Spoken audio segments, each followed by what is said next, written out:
Hello everyone, hope all is well today. My name is Jean.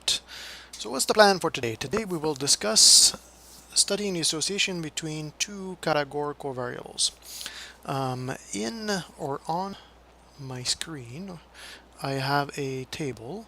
Here is the joint distribution between two categorical variables. The first one being cholesterol level with categories low, medium, high, and age with categories young and old. And so we had 386 patients which were classified according to the cholesterol and age. And we would like to study the association between the two variables. And we will do this with R. So what I'll do is I'll copy my 6 cells, the numbers in my 6 cells, into a window in R. So in the R GUI, I'll go to File, New Script, or New Document on a Mac. Because I'm working with Windows, this is New Script. And then I'll copy and paste my numbers into the editor window. And so the first thing I would like to do is construct the contingency table with R. And so I'll call it my table. I'll assign to it a matrix, and the matrix is going to be constructed with the 6 numbers. So I'll put the 6 numbers, the row-wise, so row by row, into a vector. So I have 55, which is my first number, 110 and 90. These are the numbers in my first row. Second row, 52, 39, and 40. And so now I combine these 6 numbers with a function called C. So I have a numerical vector of 6 numbers.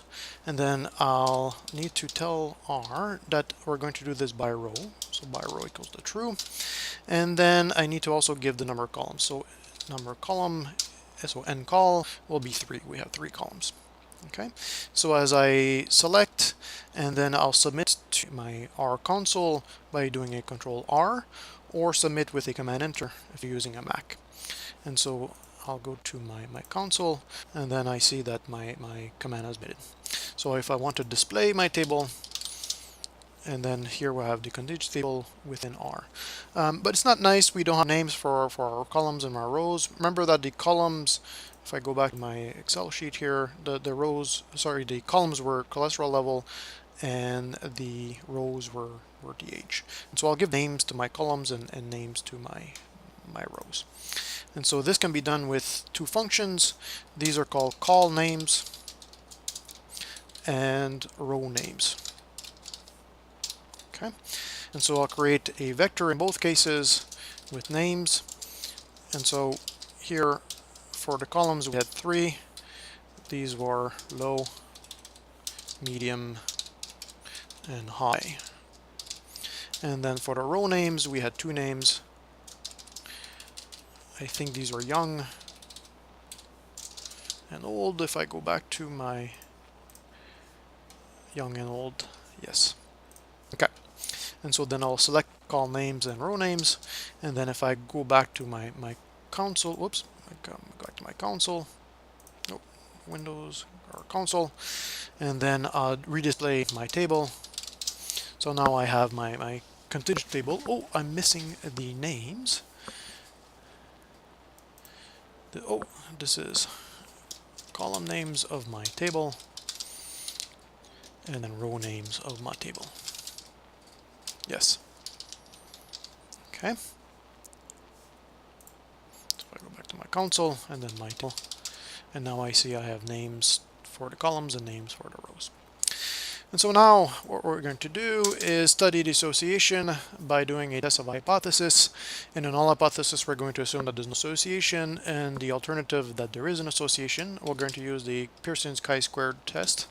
So CHISQ for chi-squared, and then we have test, and then I'll put my contingency table as the first argument. I can also add a second argument called correct equal to false, because by default R is going to use a correction for the continuity that we actually are not using in our class. Okay. Now if I also use the command without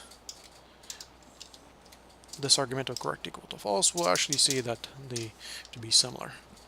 So if I go to the console now, I sent commands which are chi-squared with my table, either where the correction is set to false or I don't have it at all. And then I have a chi-squared test for independence. And here we have the observed value of the test statistic, the number of degrees of freedom, and also the p-value. So we have a very small p-value. So we have strong evidence against the null hypothesis of no association in favor of a no association.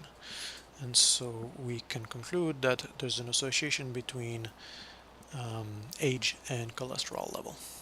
Okay, and so we'll stop here, and in another video I'll show you how to construct side-by-side stacked bar charts to try to describe the association between these two variables. Okay, so have a good day.